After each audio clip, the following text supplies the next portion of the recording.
say that you're my God. You're altogether lovely, altogether worthy, altogether wonderful to me. I'll never know how much it costs to see my sin upon the cross. I'll never know how much it costs to see my sin upon that cross. I'll never know how much it costs to see my sin upon that cross. I'll never know how much it costs to see my sin upon the cross. I am to worship, here I am to bow down, here I am to say that you're my God. You're altogether lovely, altogether worthy, altogether wonderful to me. So here I am to worship, here I am to bow down, here I am to say that you're my God. You're altogether lovely, altogether worthy, altogether wonderful to me.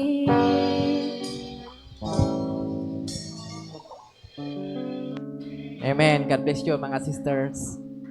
Hallelujah. Bakit pa tayo nandito mga kapatid para sumamba sa ating Panginoon? Amen. At pakainin ng ating spiritual food na napapanahon sa ating kaluluwa mga kapatid. Amen. Hallelujah.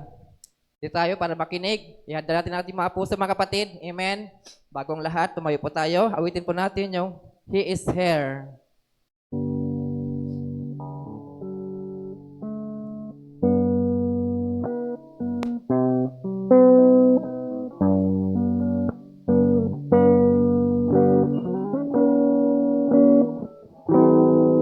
He is here. Hallelujah. He is here. Amen. He is here. Holy, holy. I will bless His holy name. He is here. Listen closely. Hear Him calling out your name. He is here. You can touch Him. You will never be the same. He is there. Tawag ko si Brother RG. He is here. Hallelujah. He is here.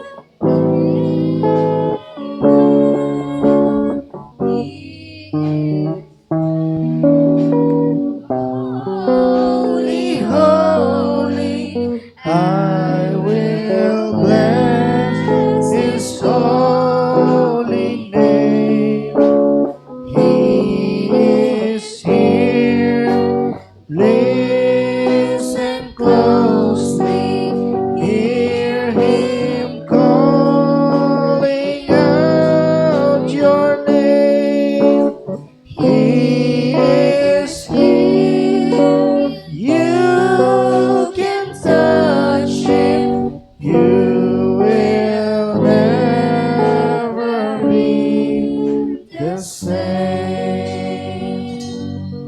praise the Lord. Magandang gabi po sa bawat isa. At tayo po ay dadako sa ating mensahe, ang pinakamahalagang parte ng gawain ito.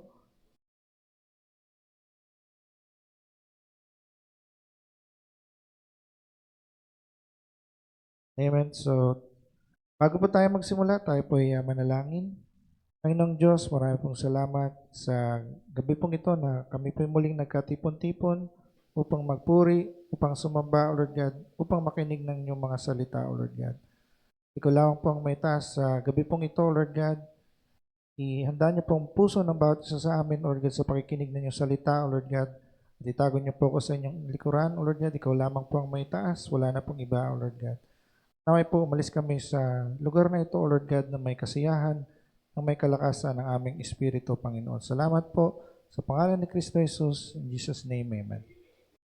Amen. So, magandang umaga po. Makakaupo na po tayo. So, ang atin pong topic ngayon, taking inventory of your life. So, sa mga hindi po nakakilala sa akin, ako po pala si Brother Aji. Mga more than a month din po kaming nawala kasi sinamahan ko pa yung mama ko na umuwi sa Mindanao.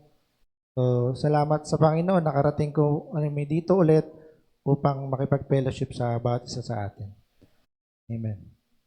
So, basahin po natin ang ating Biblia sa Matthew 22, 1 to 14.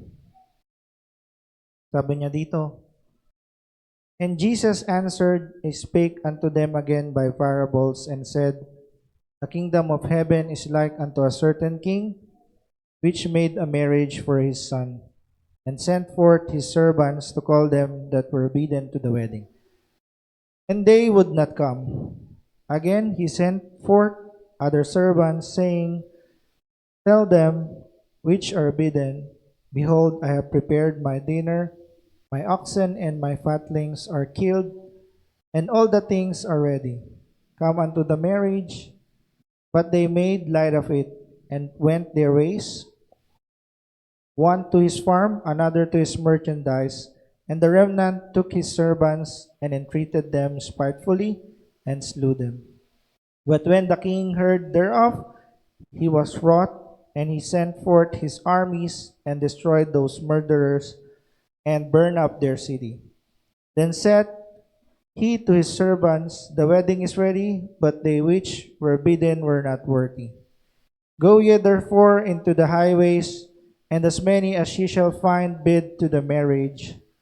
So those servants went out into the highways, and gathered together all as many as they have found, both bad and good, and the wedding was furnished with guests. And when the king came in to see the guests, he saw there a man which had not on a wedding garment. And he sent unto him, Friend, how camest thou hither not having a wedding garment?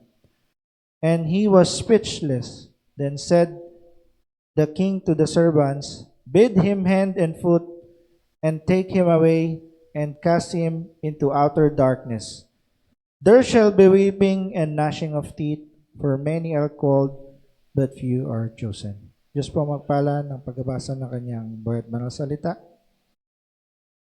So, ano po ba ang inventory? So, most of business, maliit po o malaki, ay nagkakandak ng inventory, either annually, semi-annually, monthly, or daily. Ano po ba ginagawa nila? So, they count what they have on their shelves. So, bakit po nila binibilang? They need to know what they can sell. They need to know what they can ship out. So, need nilang malaman if they have enough supplies on hand to service their customers. So, bakit po mahalaga ang inventory? So, let's say meron kang maliit na coffee shop. Then, may grupo ng kabataan, let's say 10 to 15 young people na bibili ng matcha. Kaso hindi ka nakapag-inventory, o basta ka na lang nagtitinda, and then naubos yung stocks mo, pang 3 na lang pala yung matcha, ano. Ang ending, lahat sila kasi magkakasama sila, magkakaibigan sila, lahat sila sa tabi na lang na coffee shop bumili. So sayang, sayang ano. And how much more po if malaki na yung coffee shop mo, it's going to be hard for the business.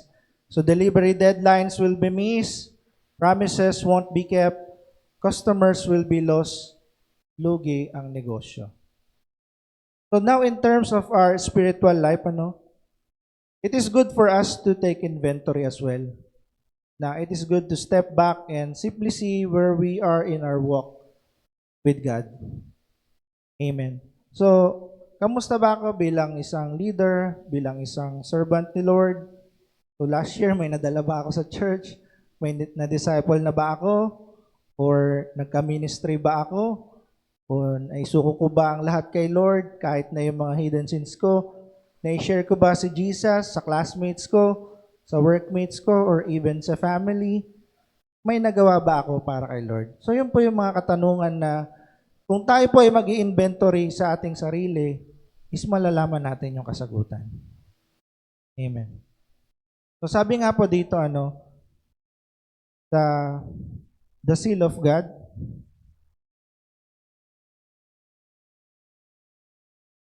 So, sabi po ng prophet, pinch your spiritual being, my dear brother. Pinch your soul as it was with prayer and say, Lord Jesus, check upon me. Let me take inventory tonight before I go to bed and find out what's the matter with me. I've been professing for years and I don't see these things that Jesus said, that He would be with me and these things would go on. I don't see it. What's the matter, Lord Jesus? So kahit na po yung prophet, sinabi niya na napakahalaga na kailangan natin mag-inventory, na kailangan nating makita yung katayuan natin sa harapan ng Diyos. Amen. So ito po yung mga bagay na need nating isangguni sa ating Panginoon, na kailangan nating tanungin, saan ba ako nagkulang, Lord? Amen. So, sabi po dito, next. Be honest, be sincere, come down and talk to Him as face-to-face with a brother. He'll reveal you, He'll tell you, tear your soul apart and lay it out there. Say, Lord Jesus, if it costs me and my family, if it costs me my life, if it costs my job, if it costs my membership, if it costs my prestige in the city, I'll take the way with the Lord's despite you. Amen. Hallelujah. So we should be honest and sincere po sa ating Panginoon, so that He will reveal it to us. Ano pa man yan, trabaho mo, kabuhayan mo, it is your church membership or yung kinakatayuan mo sa church, we have to surrender it all to Lord. No? So hindi kahit na sabihin natin, matagal naman na akong leader sa church, pero ano po ba yung nagawa natin para kay Lord? Yun po yung katanungan. So sabi nga po dito, heavens and earth will pass away, but my word will not. See what I mean? Oh brother, we better take inventory. It might really later than we think. Might be we'd wake up someday and see that we've missed something. Be careful. Watch, pray, search, seek. Don't let it pass over you. And remember, when God's word is preached, God's obligated to that word and when vindicated. Amen. So lahat ng sinabi ng Diyos, Kanya pong tutuparin. Lahat ng salita niya, Kanyang tutuparin. Kaya nga po sabi sa Hebrews 13:8, Jesus Christ is the same yesterday, today, and forever. So baka daw magising tayo isang araw, and we might miss something. Dahil po ang buhay natin dito sa lupa ay hindi natin alam kung hanggang kailan lang, kung hanggang kailan lang tayo. So we better take an inventory of ourselves. Amen.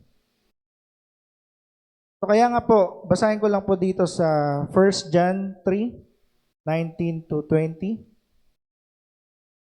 Sa ganitong paraan, mapapatunayan natin na tayo nga ay nasa katotohanan at magiging panatag ang ating kalooban sa kanyang harapan. Kahit inuusig man tayo ng ating konsensya, sapagkat ang Diyos ay mas higit kaysa sa ating konsensya at nalalaman niya ang lahat ng bagay.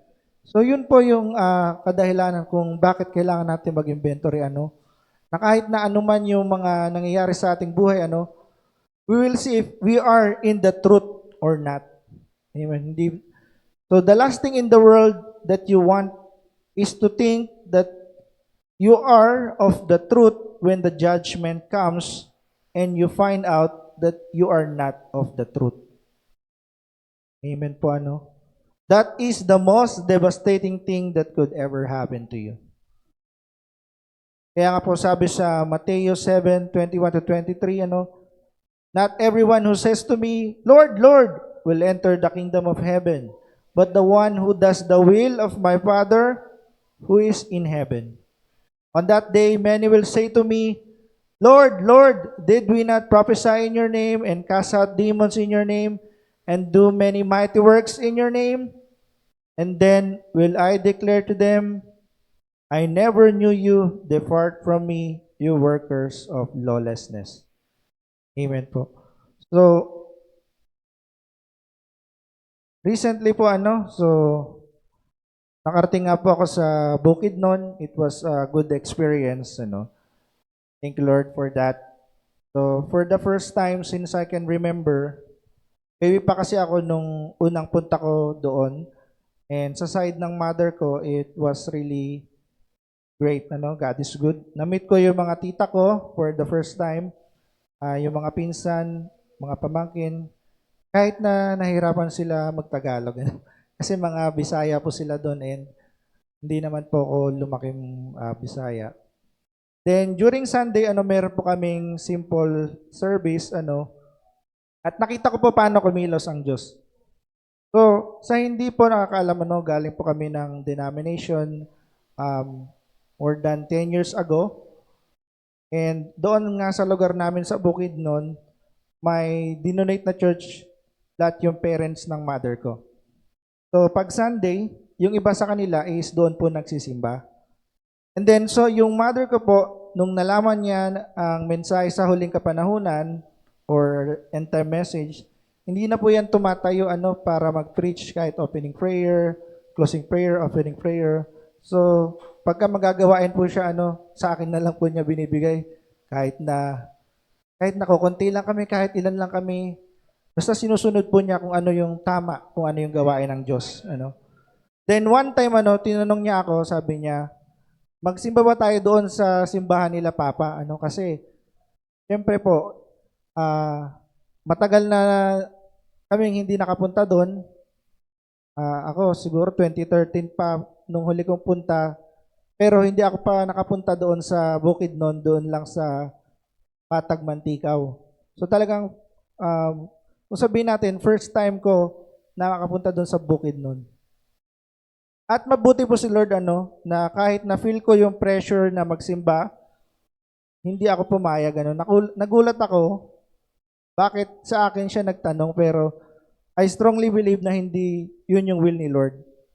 Then, nag-search po ako sa Google, kasi yung dinonate po nilang simbahan doon, kung tatanungin nyo po, ay UCCP.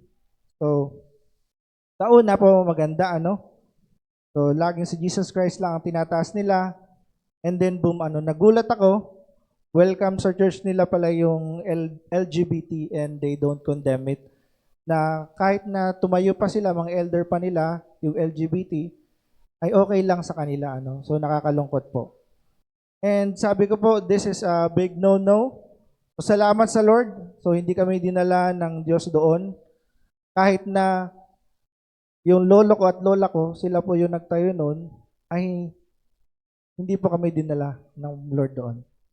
And then one time, yung mama ko po lagi niyang nililinis yung lumang bahay ng lolo ko na sira na, Kasi gusto niya na doon kami magsimba.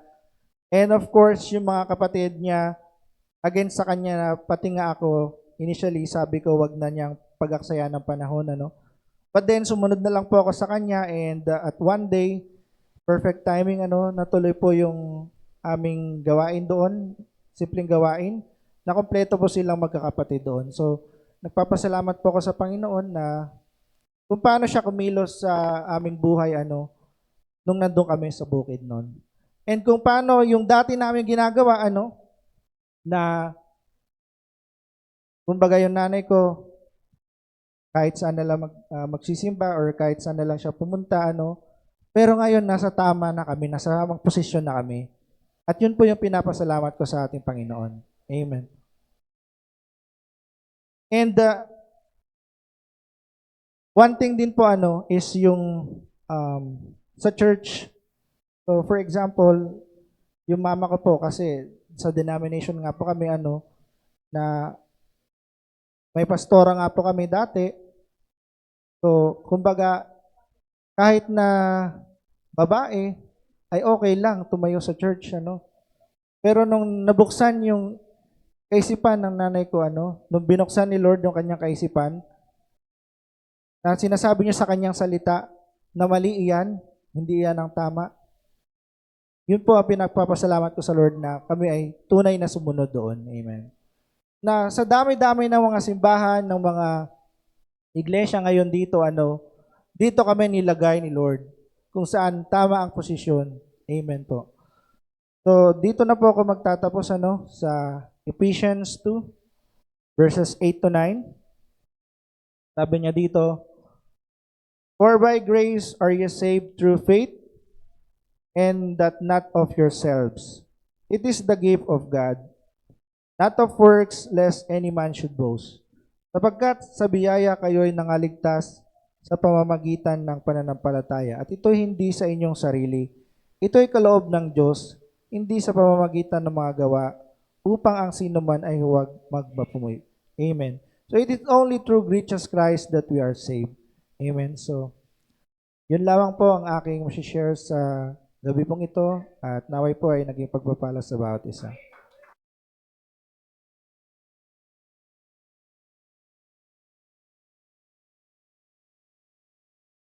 Amen. Hallelujah. God bless you, Brother RJ.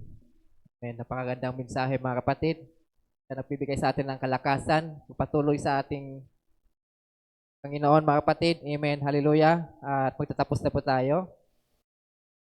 Amen. Meron pa tayong mga prayer requests.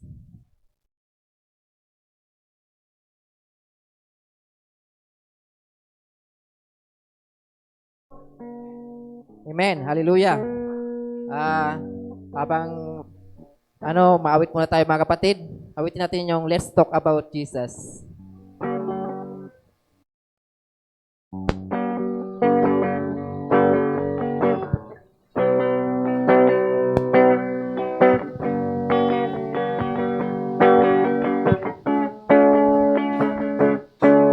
Let's talk about Jesus, the King of Kings is He, the Lord of Lords supreme, throughout eternity. The great I am, the way, the truth, the life, the door. Let's talk about Jesus more and more. Let's talk about Jesus. Let's talk about Jesus, the King of Kings is He, the Lord of Lords supreme, throughout eternity. The great I am, the way, the truth, the life, the door. Let's talk about Jesus more and more. When I find the clouds of heaven, Christ shall come to earth again.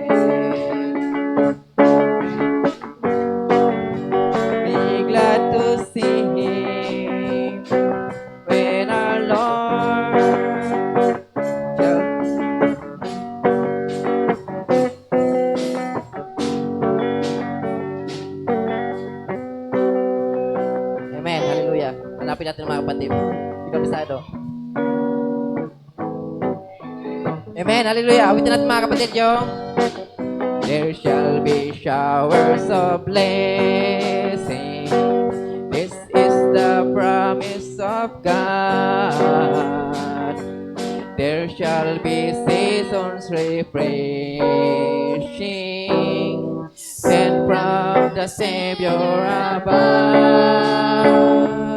The showers of blessings, showers of blessings we need. Mercy drops round us are falling, but for the showers we plead. There shall be showers of blessing, precious reviving again, over the hills and the valleys, sound of abundance of rain. Showers of blessing, showers of blessing, showers of blessing we need. Mercy drops round us are falling, but for the showers we plead. There shall be showers of blessing, send them upon us, O Lord. Grant to us now a refreshing. Come and now honor thy word.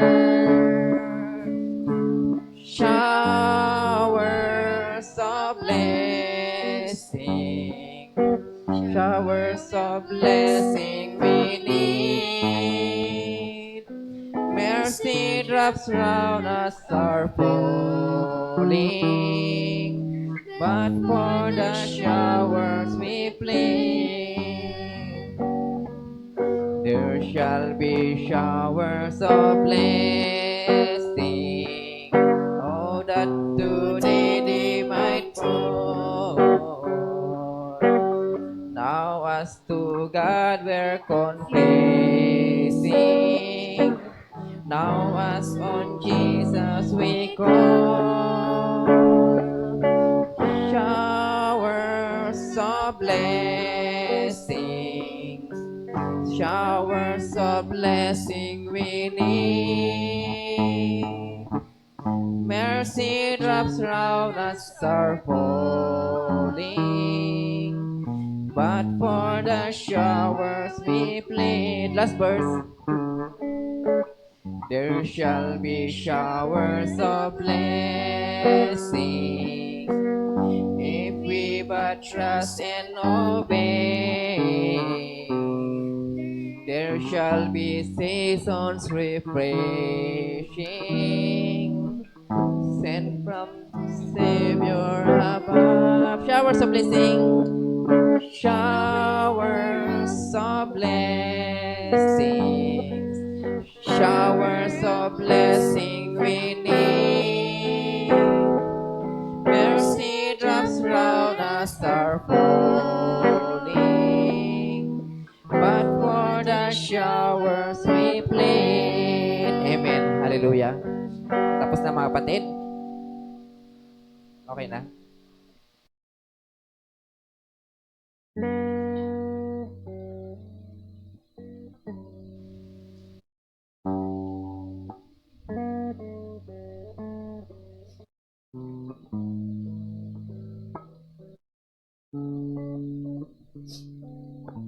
I'll be listening.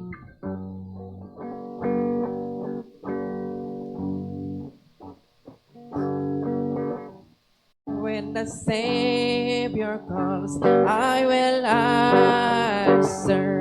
When He calls for me, I will be here. When the Savior calls, I will answer. I'll be somewhere Listening for my name. I'll be somewhere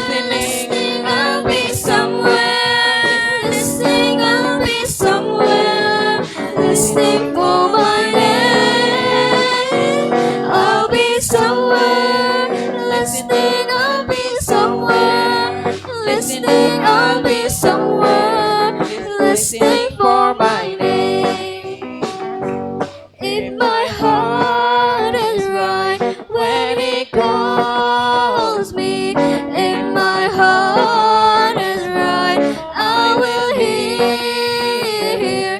And my heart is right when He calls me. I'll be somewhere listening for my name.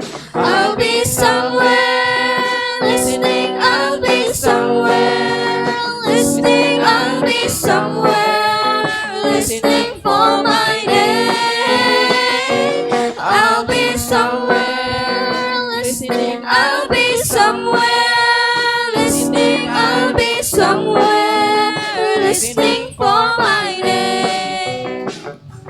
In my robe is white when He calls me. In my robe is white, I will hear. In my robe is white when He calls me. I'll be somewhere listening for my name. I'll be somewhere listening. I'll be somewhere listening. I'll be somewhere listening for my name. I'll be somewhere listening. I'll be somewhere listening. I'll be somewhere listening for my name. I'll be somewhere listening. I'll be somewhere listening. I'll be somewhere listening for my name. I'll be somewhere listening. I'll be somewhere listening. I'll be somewhere listening for my name. Amen. Hallelujah. Sino mag-ano ng prayer?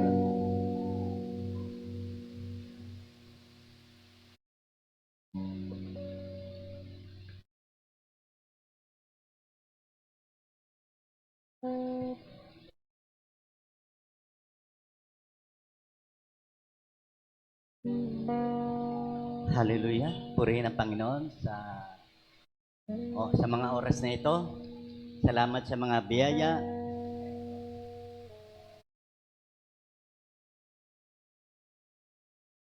Nakuha ko lang kasi yung text ni Brother Haji, yung Matthew 22, no? Sabi rito, at sumagot si Jesus at muling pinagsalitaan sila sa mga talinghaga na sinasabi, tulad ang kaharian ng langit sa isang hari na naghanda ng piging ng kasalan ng kanyang anak na lalaki.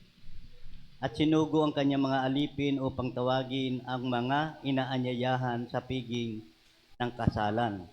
At sila'y ayaw magsidalo. Muling nagsugo siya sa ibang mga alipin na sinasabi, sabihin ninyo sa mga inaanyayahan, narito, inihanda ko na ang aking piging. Pinatay ko ang aking mga baka at mga hayop na matataba at ang lahat ng mga bagay ay nahanda na. Nagsiparito kayo sa piging ng kasalan. Tatapot hindi nila pinansin at sila'y nagsiyaon sa kanyang lakad. Ang isa'y sa kanyang sariling bukid, ang isa'y sa kanyang mga kalakal. At hinawakan ng mga iba ang kanyang mga alipin, at sila'y dinuwahagi at pinagpapatay. Tatapwat ay ang hari ay nagalit, at sinugo ang kanyang mga hukbo at pinuksa ang mga mamamatay taong yun at sinunog ang kanilang bayan. Nang magkagayoy, sinabi niya sa kanyang mga alipin, na handa ang kasalan, ngunit hindi karapat-dapat ang mga inaanyayahan. Praise the Lord. Kaya ang Diyos ay sa kanyang biyaya ay nagpadala sa atin ng misahe. Kaya yung binigay sa atin ng mensahe, ito ay para tayo ay makipag-ugnayan sa Kanya, para makasal tayo, no? Nag-aanyaya, pero ang dahilan, ang mga tao ay Parang walang kwenta ang mensahe o salita, ang pakikipag-ugnay niya. Kaya kailangan, ang tukoy dito kasi ay karapat dapat ba sila sa ebanghelyong ito bilang pagkain ng ating kaluluwa. Kaya ang pumaparito lang ay yung mga talagang mga hinirang na sila ay nakakakain ng pinaghanda ng Diyos. Salamat tayo sapagkat ang Diyos ay nagpatay para sa kain ng ating kaluluwa. Kaya nadalang tayo ng mensahe, hindi sa biyaya tayo naligtas hindi tayo naligtas sa sarili lang nating mga gawa, ating pagsisikap, kundi sa pamamagitan ng biyaya na binigay, inihandog ng Diyos sa Kalbaryo para tayo ay maging karapat-dapat sa kaligtasan ng Panginoon ibinigay sa atin. Kaya yung iba, maraming dahilan, keso sinabi rito, keso raw, titignan ko muna kung maano ba yung aking alaga, mataba ba o ano. Yung iba naman, nagdadahilan, marami akong gagawin, maglalaba pa ako. Kaya gano'n ang mga ginagawa ng mga tao, mga nagdadahilan sila. Samantalang iniimbita sila para sila ay magkaroon ng kaligtasan. Hallelujah. Praise the Lord. Ang mga nag-request sa mga oras na ito ay sila Sister Joy para sa akin lakad nawa kalooban ni Lord ang magsunod at ingatan ako. At si Brother Adji naman, new work exam. At si Sister Carmen, mabenta sana ang kanilang tubuhan. Si Brother Hinaro naman, kalakasan sa spiritual at pangangailangan sa araw-araw. Si Gail, Gail o Guidance and Protection, Complete Healing for Nuno. Brother Michael, patuloy ng pag-iingat ng Diyos sa araw-araw na trabaho. Praise God. Hallelujah. Wala ba ako dyan? Na-request? Parang wala ata ako. Hindi ata ako sinama.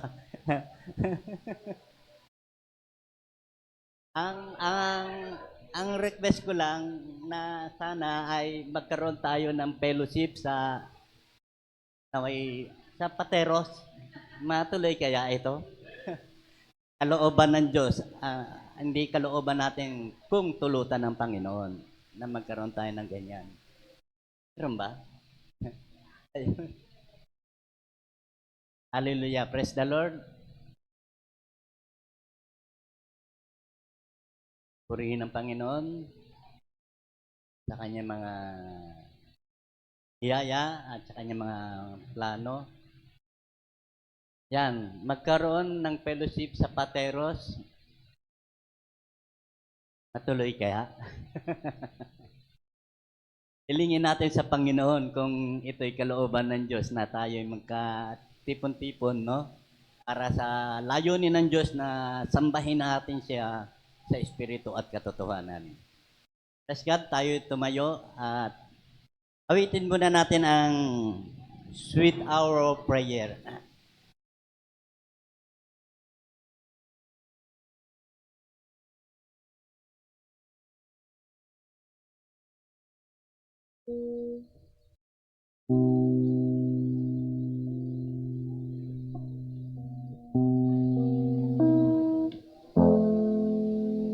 Everybody sing.